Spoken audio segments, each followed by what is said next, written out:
is, if you're not feeling as like you have a feeling also, that's just fine.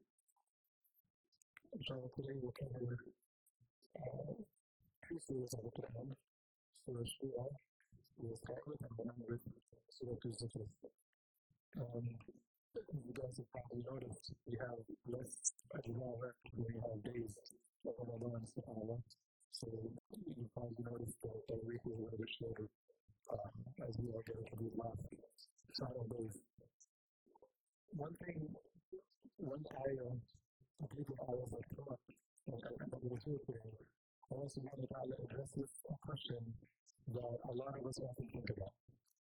And it's something that if you're here to ask it, you know the answer, all of us know the answer at the top of our head. But it's still something we always forget and we always ask ourselves, and for that reason it's always a good reminder. And that question is, if we're on the right path, if we're Muslim, if we're the ones that Allah subhanahu wa ta'ala has chosen to guide us, then why is it that on a global level, on a national level, on a local level, we go through all these hardships? Why is it that if I'm a good Muslim, I do everything I'm supposed to do, but I still have to struggle at work, I still have to go to work every day? But so-and-so, some of the most terrible people alive ever, probably, billionaires, trillionaires, who never have to work a day in their lives. And again, if I ask you this, every single person can kind of off the top of their head give the answer that you're not in Sunday school, that you're just taught to regurgitate. But that doesn't change the fact that we're all human, and that question will keep up again and again. And it will happen. I was at work today, it was a particularly busy day, and I was thinking, like, man, it would be nice if I didn't have to do it. And for all of us, one time or another, we do things like that. So Allah subhanahu wa ta'ala addresses this in multiple places in the Quran, but a little bit more in the ayah that we're discussing today. Allah subhanahu wa ta'ala asks a question and says, أَهُمْ يَقْسِمُونَ رَحْمَةَ رَبِّكَ?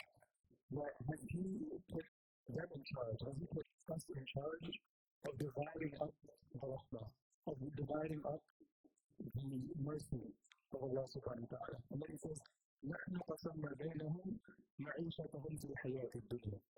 That we have split up this risk for them.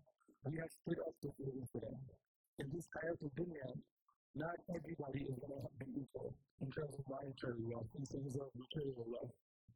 لِيَتَّخِذَ بَعْضُهُمْ وَرَفَعْنَا بَعْضَهُمْ فَوْقَ بَعْضٍ دَرَجَاتٍ.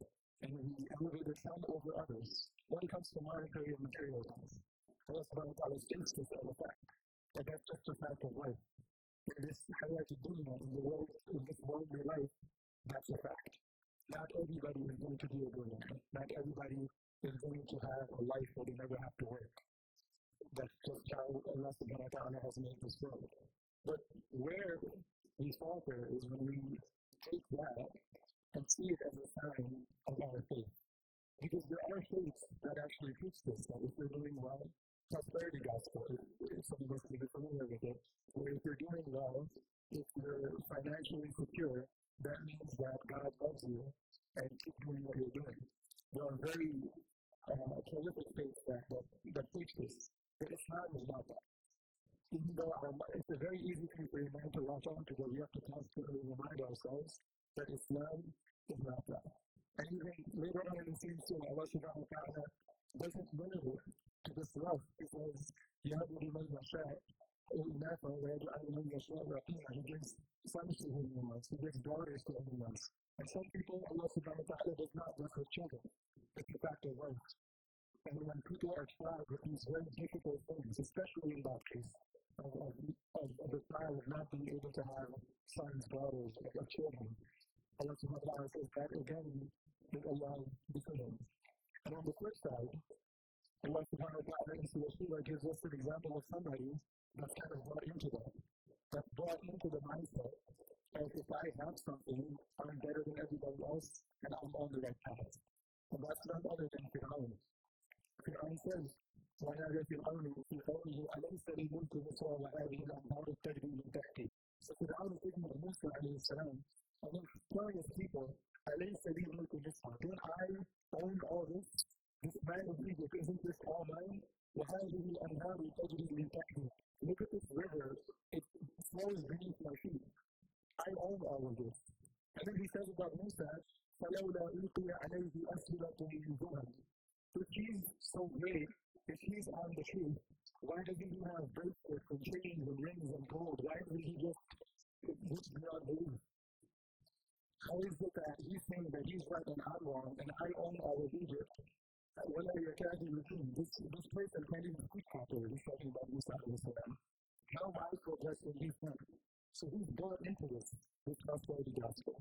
And it's very much like a lot of the people that we encounter have brought into this, that we can't fall into that same mindset. Going back to the verse where Allah subhanahu wa ta'ala talks about children specifically, and it sums all of this up very well for us. Allah subhanahu wa ta'ala says, وَيَجْعَلُ مَنْ يَشَاءُ عَقِيمًا. He leaves whoever he wants without children. It's a very harsh reality. Some people Allah subhanahu wa ta'ala does not destine for. But then he says, إِنَّهُ عَلِيمٌ قَدِيرٌ. إِنَّهُ عَلِيمٌ قَدِيرٌ. He chooses to all of these kingdoms. عَلِيمٌ and Qadir. The term of the second one, Qadir means he is all capable of everything. If Allah wanted, he would have given everybody children. If he wanted, he would have made everybody a doer. He's Qadir over that. He's all powerful over that. So don't think for a second that what you don't have, Allah subhanahu wa ta'ala couldn't have given it to you overnight if you wanted to. He can. Every single one of us. But what comes before that, I mean, he is the all-knowing. He knows absolutely everything. And in that knowledge, he knows what is good for you and what is not good for you. So even though on paper, it may seem like if I didn't have to work, if I had everything I wanted, life would be so good. But who's to say if you had everything you wanted, you wouldn't be like Fir'aun saying, who would think that that wealth would have you like Fir'aun? And on the flip side, if you don't have something that you need, if you have everything you need, rather, who's to say that that taking away from you wouldn't completely destroy your faith? He is Alim. He knows about all these things, and he decides who to lift him in. And he is studying over all that. These two qualities Allah subhanahu wa ta'ala uses to end these verses with to remind us that whatever we're given and not given is in His knowledge. And it's in His ability. May Allah subhanahu wa ta'ala allow us to help in the Quran and implement it. وآخر دعوانا الحمد لله رب العالمين.